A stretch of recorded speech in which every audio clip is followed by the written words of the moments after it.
Hey guys, welcome back to ArtosisCasts. Today we're going to be taking a look at Sharp here in the bottom right, going up against MC here in the top left.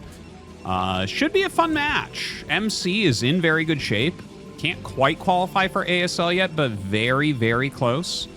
If you don't know who MC is, of course, he was a legend in StarCraft 2, one of the most important players of all time, one of the most accomplished players of all time.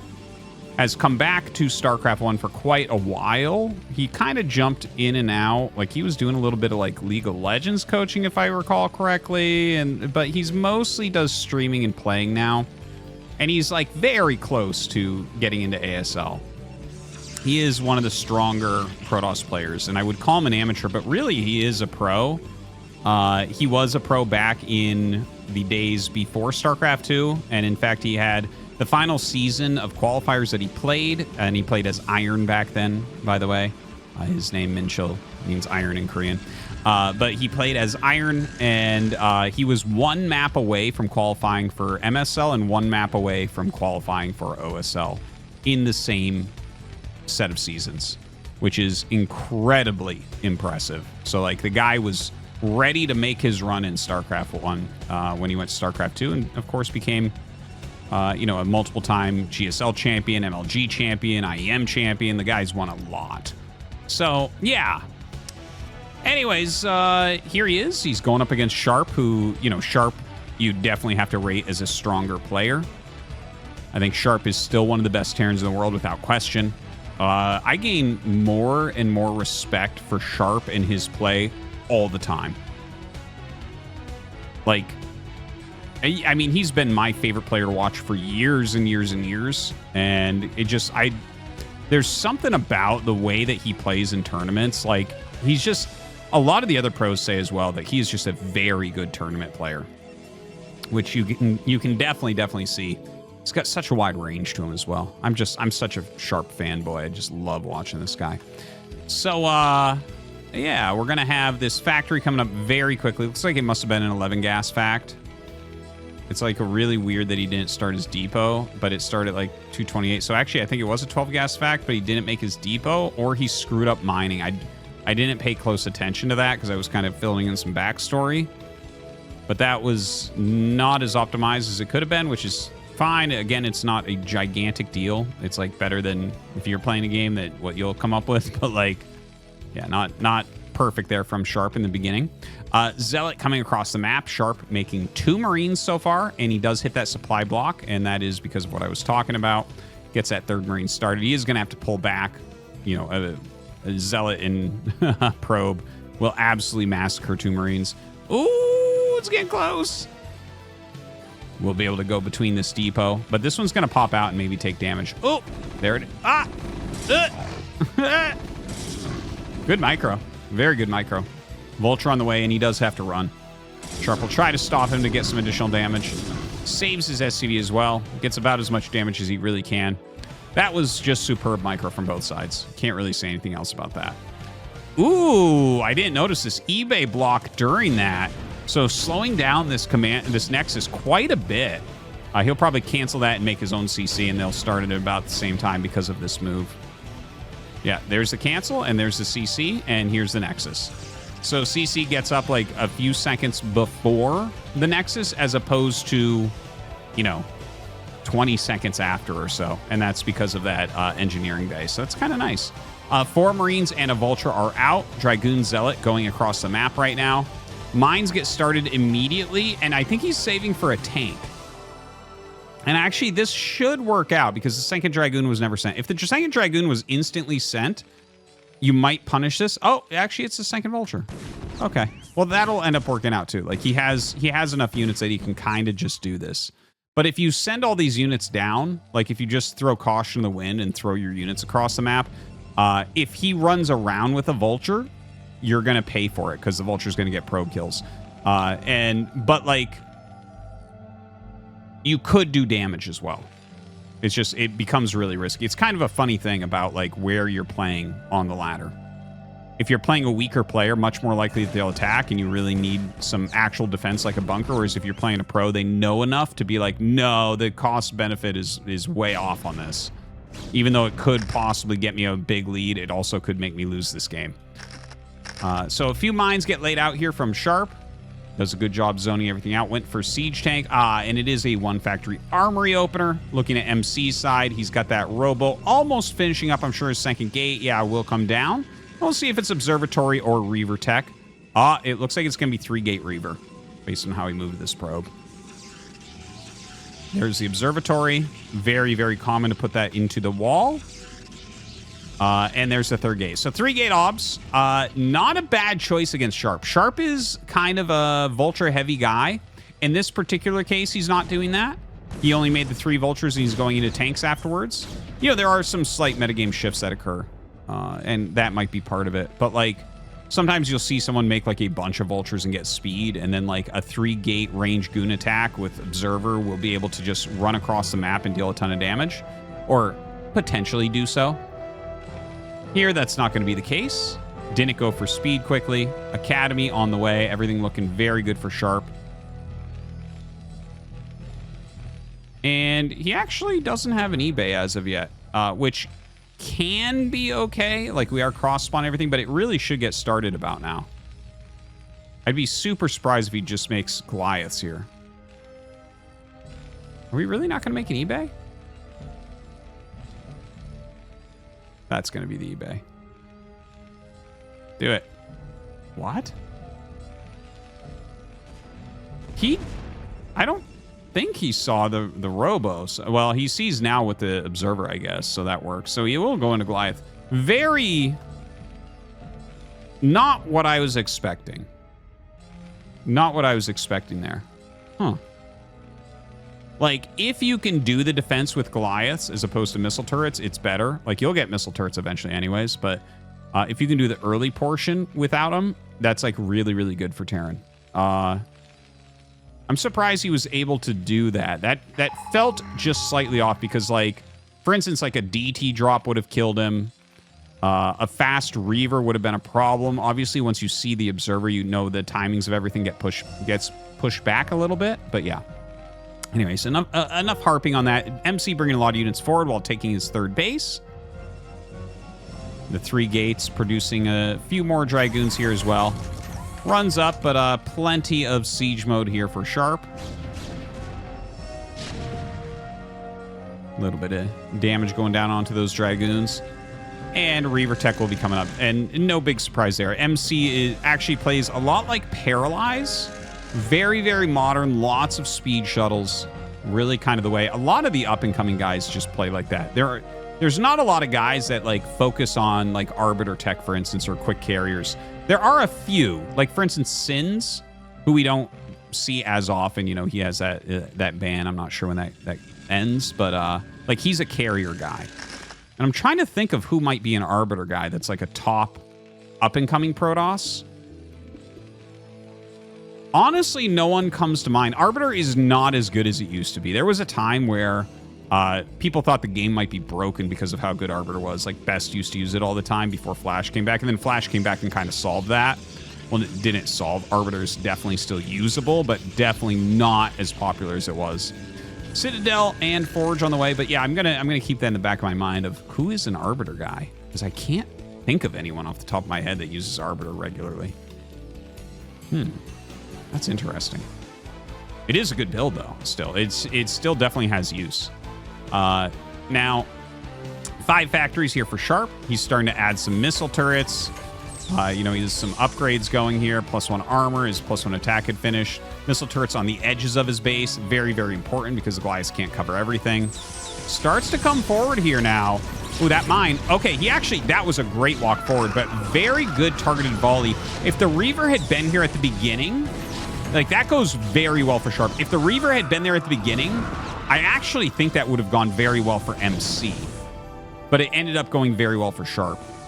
One thing to note, we have a bit of a worker lead here for MC, who is preparing for his 4th Nexus. See if the Vultures go up and snipe that. That's a very common place to run to. But yeah, it looks like he's going to go over here and try to snipe some probes. Really good move as well. If you use move command on the Nexus, you can get some good probes and make them stop mining. So right now, just kind of battling this very small army that MC has out here. Kind of funny seeing Sharp just like attack in.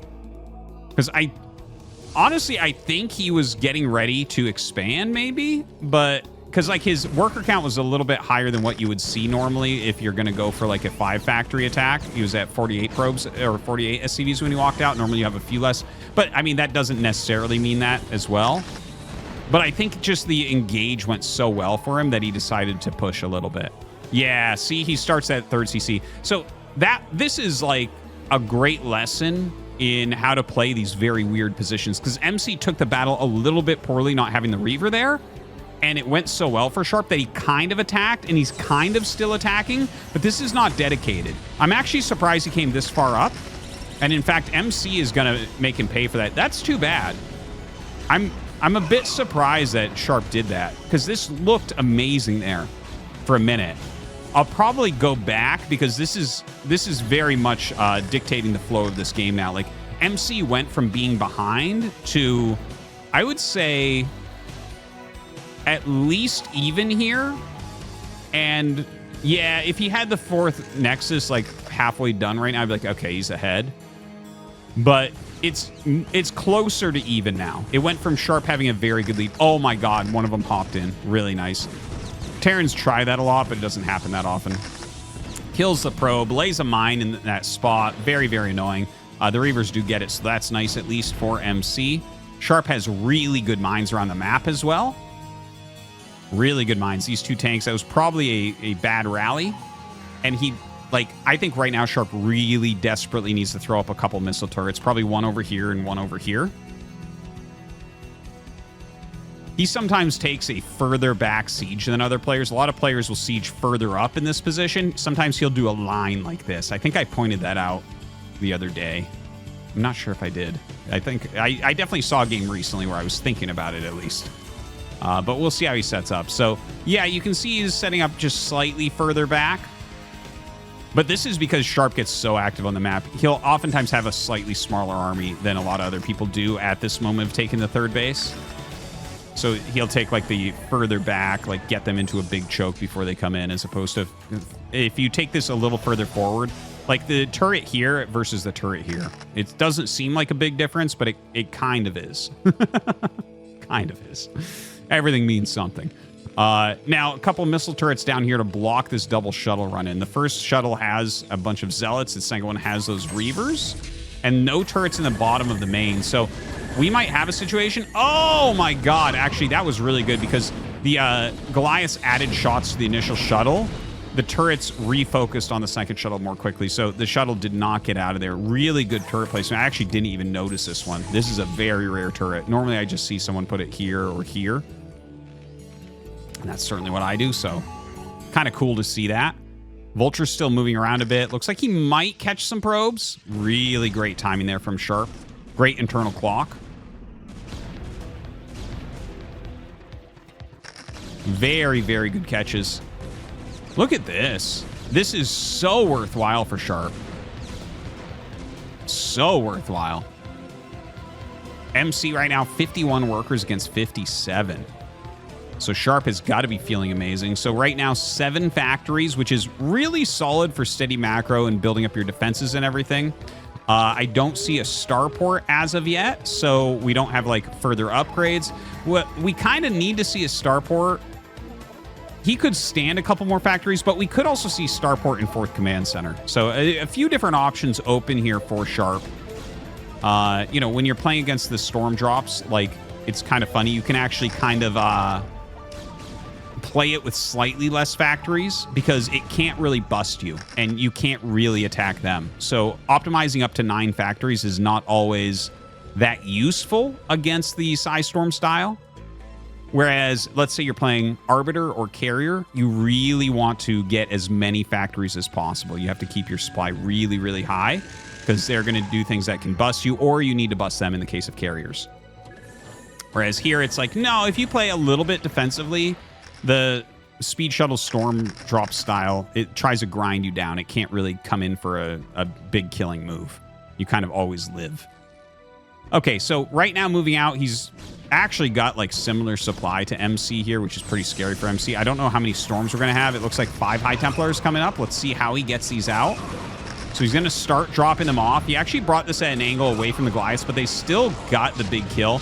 The Zealots coming in, this is actually, like, these doodads are screwing up the Zealots so much it's insane, and he will still run through this army. This is really heavily because of what I'm going to show at the end of this game that Sharp messed up. This is a big move by MC. MC takes, like, complete control of the game from here. So, like, yeah, MC should be able to close it out from here. And, like, not necessarily with this army. I think that Sharp probably can technically live through this, but he's taking so much damage. And, in fact, there's a Psy Storm available, so that's going to be really bad as well. Let's see it. Let's see it. Do it, MC. Oh, that lift actually was clutch. That CV's ran just in the nick of time. So the High Templar doesn't get any kills there on Psy Storm. That's kind of funny. The command center, though, under attack. 5th Nexus is up. A lot of photon cannons there as well. Really, really nicely played here by MC. That's a big win against Sharp. Sharp had a good opener, too. Okay, GG. Let's go back. I want to say that this was... Oops. That this was around 10 minutes 30 or so. Let's go to 10. I really want to go over this, okay? So he took the good engage here, and he... Actually, let me go back just slightly more, okay? Just a little tiny bit more. Okay, let's just see the engage. Okay, so here we are. Sharp is, like, kind of ready. Now, I look at this position, and I'm like, okay, I see the worker count. The missile turrets are going up. He's got a pretty good standing army. He has +1. He has comsats. This, to me, looks like a position where you're going to push out and try to make your 3rd command center before 10 minutes. That's, like, pretty normal with a 5 factory play that looks like this. So let's just take a look at how this goes and where the shuttle is. Where is the shuttle? Okay, so here's the shuttle with the Reaver. Okay. So I think it must have just picked up the Reaver. Yeah, because this one just started as well. So this just picked up the Reaver. Now let's see this.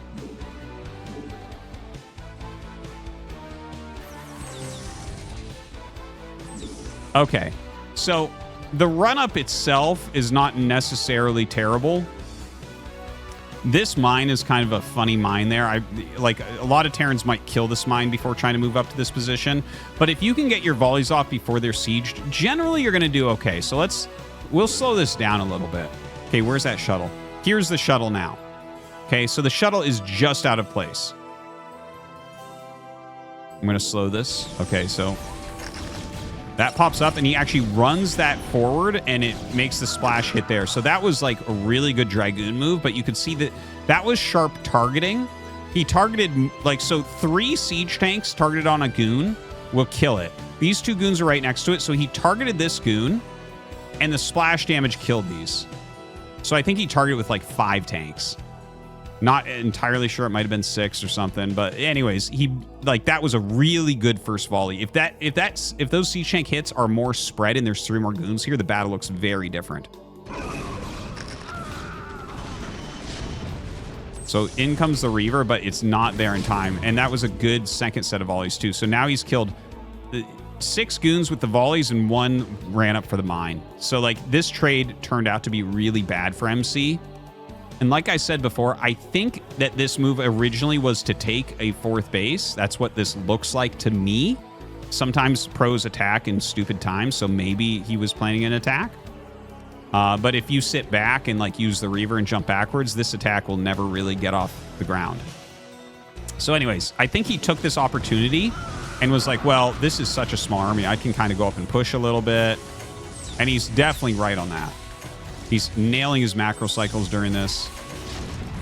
Gets some good damage on that Reaver, makes it a lot easier. And kind of attack move through it. Good pullback on the Vultures.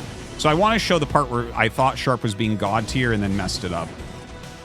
Okay, so see, he chases out, and, like, this is not a very good army. So he chases out, and he kills that. He sees extra units, and he starts pulling back. So if you pull this back, set up, and take your 3rd base, excellent position for Sharp.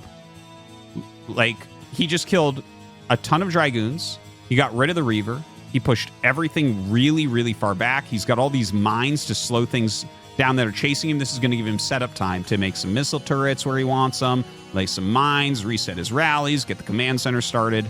Okay, so this is like a very smart move where it should not have originally been an attack. Okay? It turned into an attack because it went well. He cleared up more units, and then he starts turning around. But watch. This doesn't make sense. This is a poor move. I love Sharp. He's fantastic. He's way better than me. This is a poor move. This doesn't make sense. There's no world in which this should do anything unless your opponent is absolutely wretched and not making any units. This should not do anything. I'm not sure what you're looking for. And then he's going to lose 2 Goliaths and 5 tanks extra here.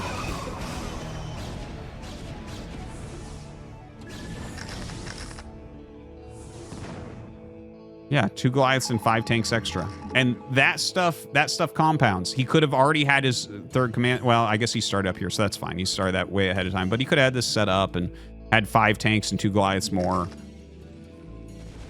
And yeah, in my opinion, that's where he really, really screwed up. So if we just kind of like, here, let's 16 exit, because there's not a lot of action until the fight comes. So MC gets up to his 5 base, and then Sharp starts moving out. So obviously Sharp here would already be maxed, and his army would be of higher quality. Comes out. He's he's laid mines here, and he's pushing. So he pushes over mines. He's super mega clumped against Psystorm. 1, 2, 3, 4, 5, 6, 7. Do you remember what I said about 7 factories against this style? 7 factories against this style is good because A, they can't really kill you, and B, you really can't kill them. It's very hard to attack the speed shuttle style because they have so much Psystorm. And when you're attacking, they'll turn on you suddenly, and you have to siege, and then everything's clumped up. Get some Psystorms, everything's clumped. You don't have a good minefield in front, and bam, the game's over. Not the correct way to play. 7 factories doesn't support an attack against 5 base Protoss with 3 base Terran, first off. Second off, 7 factories is a defensive style unless you're on 2 base. Yeah, and you're playing against the hardest to attack into style, which is Psystorm. So what he should have done is just spread and taken the base. All right, well, that's some pretty in-depth stuff, but I definitely wanted to point that out because I love watching Sharp play, but I think he definitely bungled that. With some poor decision making. Okay, thank you for watching, guys. I hope you enjoyed the nerdy deep dive. We'll see you next time.